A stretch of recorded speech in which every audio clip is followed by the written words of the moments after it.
Hey, I'm back for now. We gotta talk about the rookie showcase and what's been going on this edition of Locked On Anaheim Ducks, or for those of you in Espanol, Locked On Patos. Let's get to it. Your Locked On Ducks, your daily podcast on the Anaheim Ducks, part of the Locked On Podcast Network. Your team every day. Yeah. How's it going, everyone? Welcome to Locked On Anaheim Ducks, part of the Locked On Podcast Network, or TLOPN. I'm your host, Jason JD Hernandez. I've been covering hockey for over a decade. I'm also the public address announcer for the Coachella Valley Firebirds and also future public address announcer for the Ducks. What am I talking about there? I'll get to that later. But in the meantime, thank you for making this your first listen. Don't forget this podcast is free and available across all platforms, including Stitcher, Spotify, Odyssey, etc., etc. Yeah, the Twitter down there, or the website formerly known as Twitter, at StimpyJD. The show's Twitter's at LO_Ducks. Let's get right into it today, because we've got to talk about the rookie. Well, actually, before I get to that, I know last time it wasn't a goodbye episode. I think one or two of you were confused. No, I just left my old spot, actually in the middle of moving. By the way, I know I'm not alone in saying this, but moving sucks. That's all I gotta say. All right, so let's talk about the rookie showcase. It happened in Vegas, and what happens in Vegas gets all over the internet. Amidst all the problems going on with MGM properties, we still had a showcase up there. And a couple of those games took place at the Dollar Loan Center, which is the home of the Henderson Silver Knights. So we saw a few teams make their way up there, including the Anaheim Ducks. We also saw, I think we saw the Sharkies up there. We saw the Yotes. We saw the Baby Kings. So there was a few teams that went up there. So just want to talk about overall thoughts on the rookie showcase first, and I'll go through those three games. I gotta start off with that very first one that took place, and I loved how that all started. That first, well, actually, I shouldn't say that. The first game started off not so good for the first few minutes.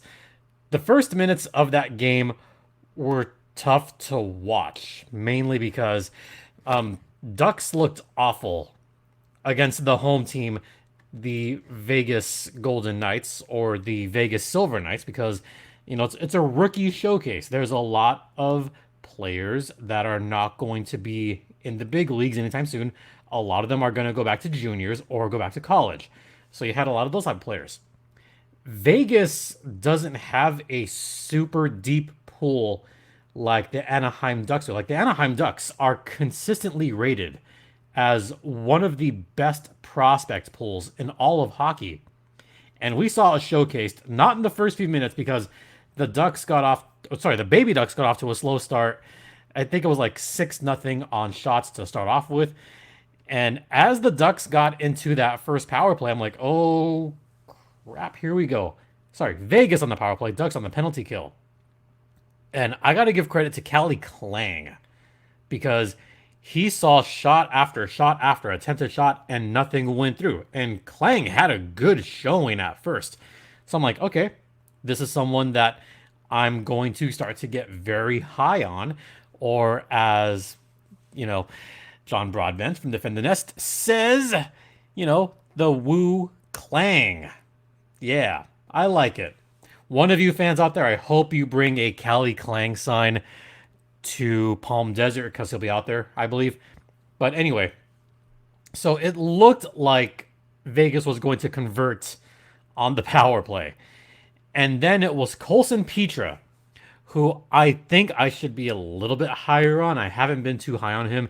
But, he had a great moment on the PK where he just jumped at just a loose puck that squibbed right by the Vegas player, and just got it right at the blue line, poked it out, and went up the ice on a breakaway, and had a nice backhand shorthanded goal, and that made it 1-0 Ducks. And I went, oh, okay.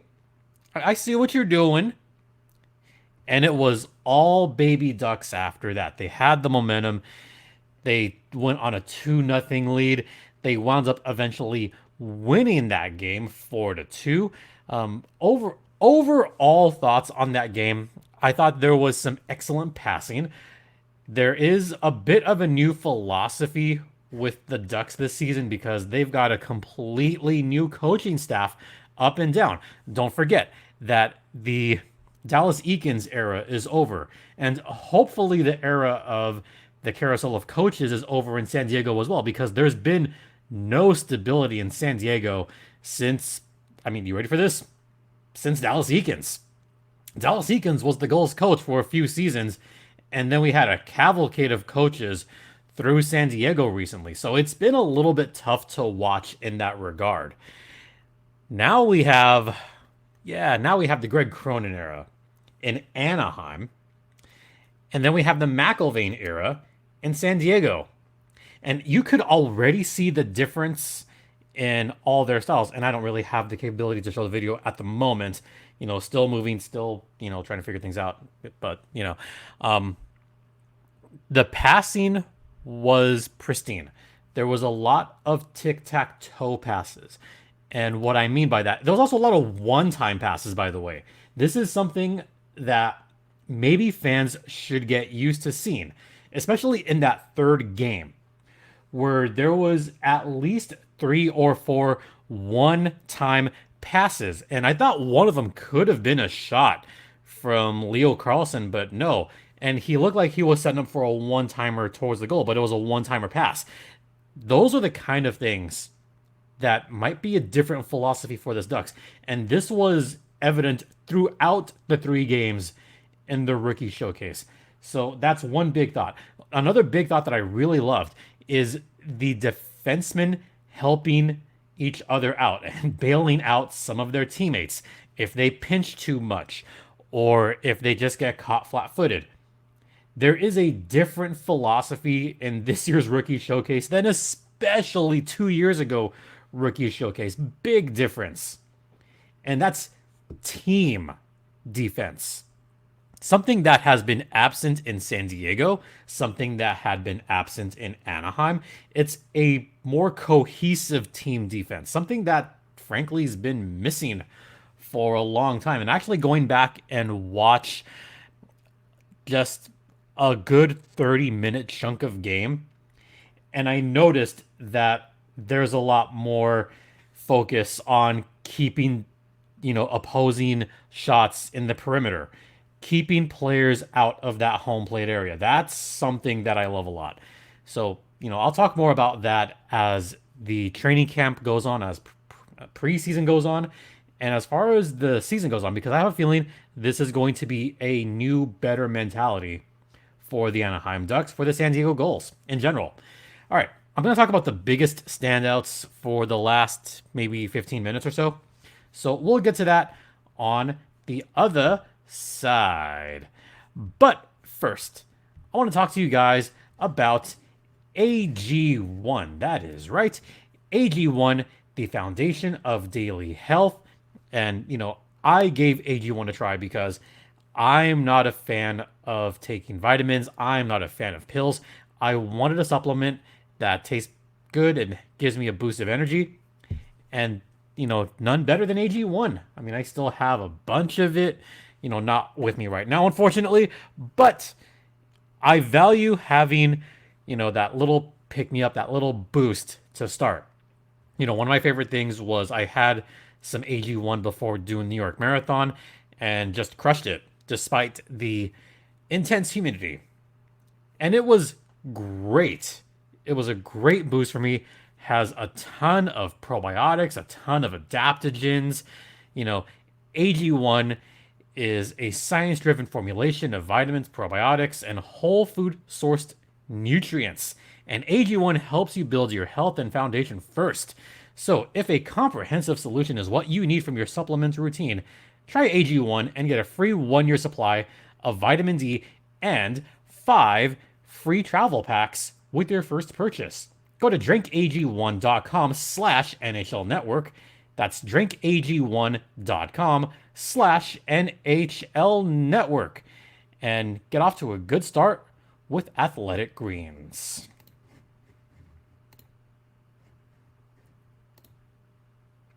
Hey, welcome back to Locked on Anaheim Ducks. This episode is brought to you by the number 37.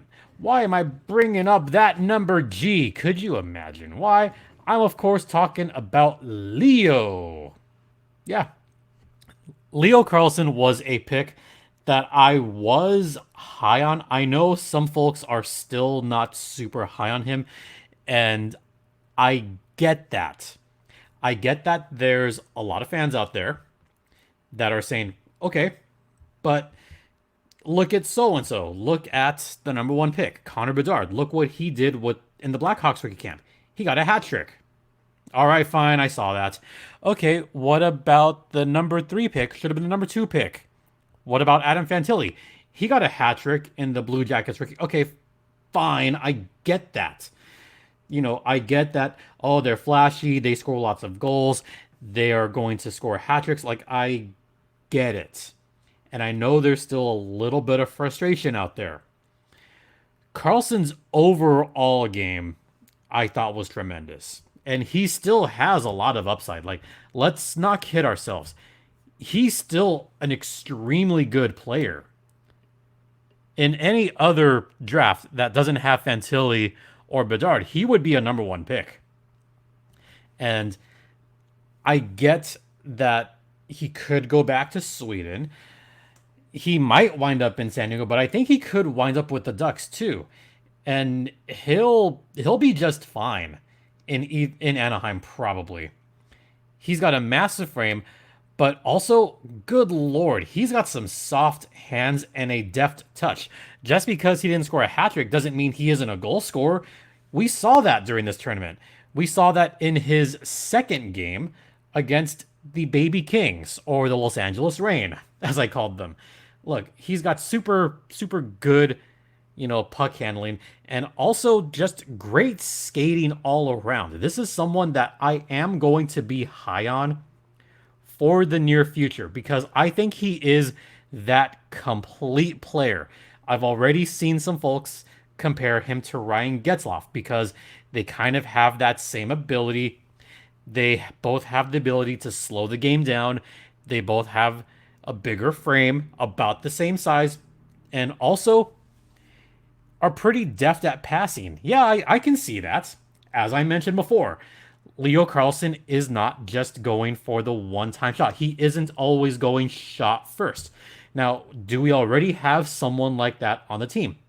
Yeah, in fact, the Ducks have a bunch of guys on the team that are definitely well, I shouldn't say pass first, but if they had the option of getting a great pass or a great shot, you have more guys on this Ducks roster right now that would have the tendency to go pass first instead of shot first. And I think Leo Carlson is the perfect balance of the two. I don't think he's looking for pass first.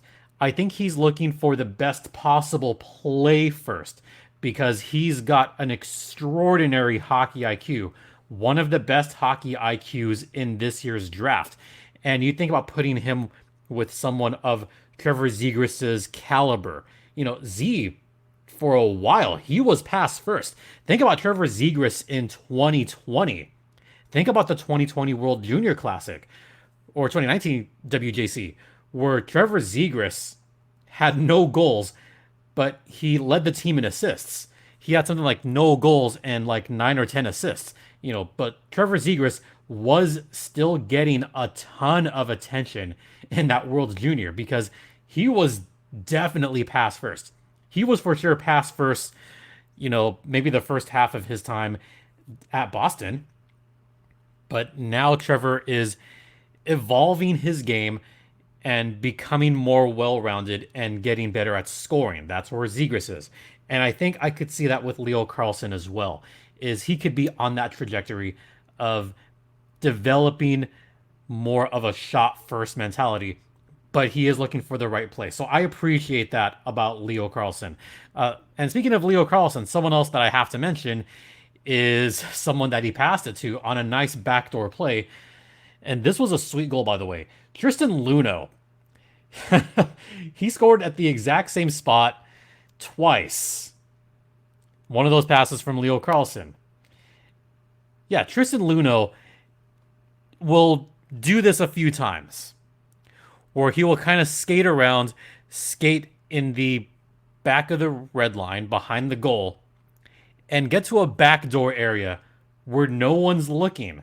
And especially on the power play, I could see this maybe with San Diego, maybe, when Luneau eventually comes up. I could see him being a PP1 with the goals, where everyone is going to collapse to one side. You're going to have 3 or 4 goals, for example, on the right side. The 4 defensemen are probably going to wind up collapsing. They're all going to go to that right side. Maybe you have one guy that's left behind. And then you have Tristan Luneau, who would be all alone. That's the kind of skating ability that you want. You want someone that's kind of going to sneak around a little bit and look for the perfect spot, especially around that home plate area that I've mentioned before. What is the home plate area? It's called the home plate. I mean, there's a slew of names for it. I call it the home plate area because on the AHL, tracking site, it's depicted as home plate, where it is between the face-off dots, below the circle, and a bit of a trapezoid between the dots and the goalposts. So I'll have to illustrate that at some point more, but for those two guys to focus on the home plate area, I think is nothing but good. So those, I think, were my biggest standouts of this rookie showcase. I have a couple more standouts that I really liked on this one, but I will get to those thoughts after this brief word, so stay locked in. But first, let's talk about some of the most comfortable shorts ever, and that is Birddogs. Now, I've worn Birddogs for a while. I wore Birddogs on my last episode, and they're stretchy khaki shorts that fit slimmer through the thigh. See, I can talk. They're slim around the thigh. They don't give you that boxy look down the legs, which I like a lot. And it's the same kind of thing that Lululemon does, but better. And also, they're comfortable. The inline, the lining inside, perfect for a runner like me. So, if you want to check them out for yourself, head over to birddogs.com/LockedOnNHL or enter promo code LockedOnNHL at checkout for a free Birddogs water bottle with your order. That's birddogs.com/LockedOnNHL for a free water bottle at checkout. You won't want to take your Birddogs off. We promise you.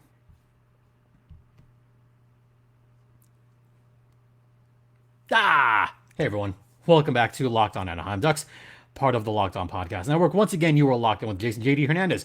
All right, so a couple more standouts that I got to talk about before we head off. One more standout that I especially liked was Colson Petra. Look, I loved that shorthanded goal. I absolutely loved it because you need an active stick on the penalty kill. You need someone that's going to disrupt plays, cause havoc, get opportunities like that. The Ducks have not always been a good team shorthanded. In fact, the Ducks in recent years, they've been just complete and utter what on special teams. We've seen it on the power play. We've seen it on the penalty kill. We've seen the Ducks be bottom 5 in both. And at least to have this kind of improvement on the penalty kill, that's fine. Something the Ducks need. The goals, especially, they were not much better on the penalty kill as well. So to have someone with that much of an active stick, I truly believe that he's going to stand out above the crowd. Also, I loved Pavel Mintyukov's games. I really do.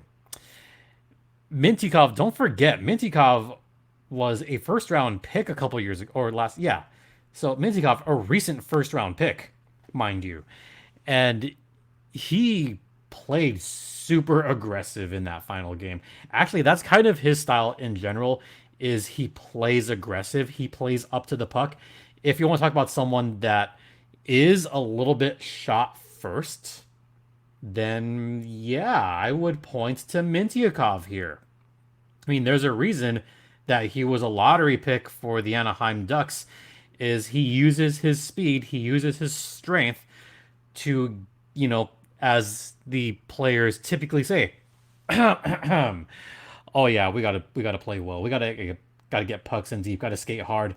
That's exactly what he does. Oh yeah, we gotta continue to get pucks in deep. And we just gotta play 200 feet and play our game and play within ourselves, and that's what we gotta do. And when we play 200 feet, good results are gonna happen, and hopefully those good results result in more goals, and hopefully that results in more wins for us. So just getting pucks in deep. Okay, I'm gonna stop. Yeah, all the cliches are kind of true about Pavel Mintyukov.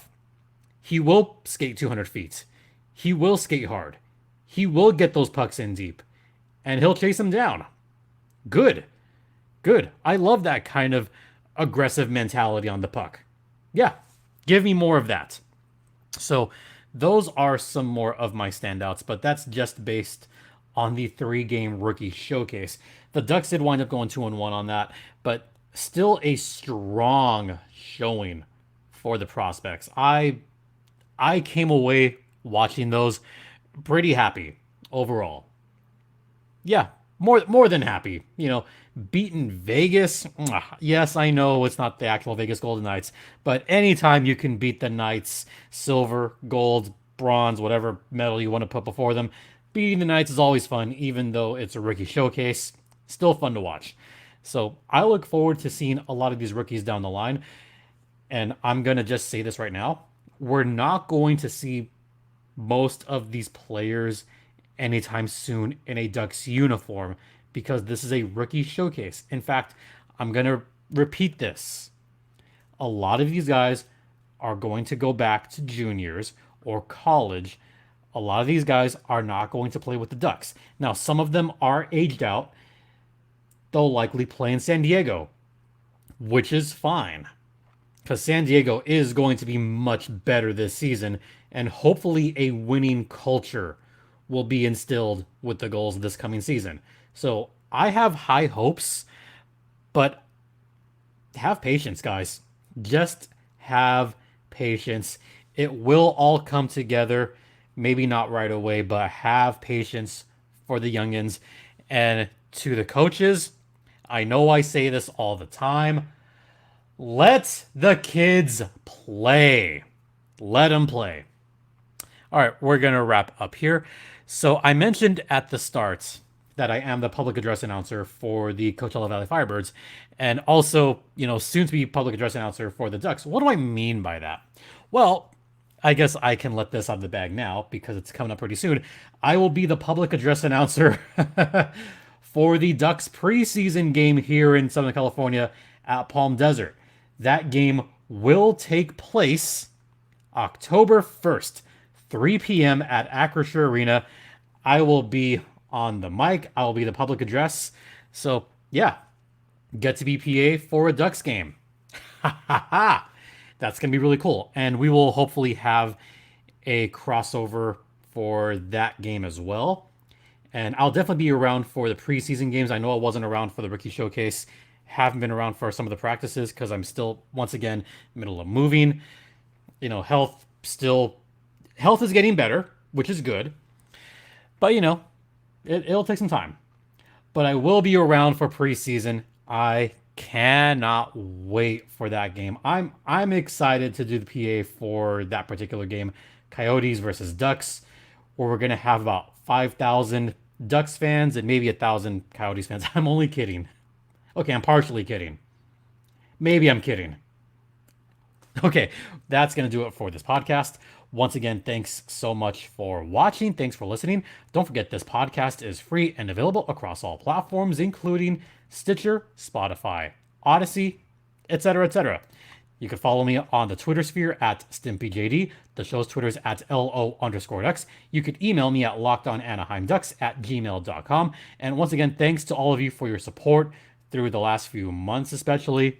And, once I'm settled in my new spot, hopefully we'll be back bigger and better than ever. I'll get to cover more games, and let's just get excited about this season. Again, have patience, but it can't be any worse than last year, right? It can't. For Locked On Anaheim Ducks, I'm Jason JD Hernandez saying have a great rest of the day. We'll be back tomorrow. Please remember to be safe out there, be kind to one another, and Ducks fly together. Have a good one, everyone.